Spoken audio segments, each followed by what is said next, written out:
đâu? Con muốn đi đâu? Đi máy bay á? Máy bay ở đâu? Nói. À, máy bay trực thăng á, thế ai đi? Ai đưa con đi?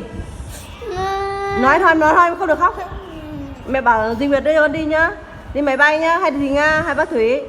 Con muốn đi máy bay đi. À, con bảo dì Nga đưa đi gì? Con thích đi máy bay á? Thế ai đi máy bay rồi? Mẹ. Nhưng mẹ không có tiền. Thì gọi điện xin tiền dì Nguyệt nhá. Hay dì Nga, hay bác Thủy? Bác Thủy nhá. Dì Nga chứ. Dì Nga đang hot thau. Ok chưa? Mẹ không có tiền đi máy bay nhá. Thế bây giờ gọi ai? Gọi ai để đi nào? Gọi ai? À, gọi bố á? Gọi bố đi máy bay nhá. Rồi, ok. Nghìn chưa? Nghìn đi, tối mẹ bảo bố cho đi máy bay. Khổ thân, nó đòi đi máy bay à? Máy bay ở đâu? Nói cho mẹ nghe máy bay đâu? À, máy bay trực thăng nhá. Rồi, ôi. Khổ thân nó này.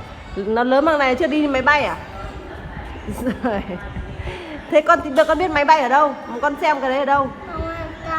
Trong máy điện thoại của mẹ hả? Có máy bay à? Được chưa? Thế thôi nghìn ngay nhá. Xong rồi tối mẹ bảo bố cho đi nhá. Nghìn chưa? Cười cái.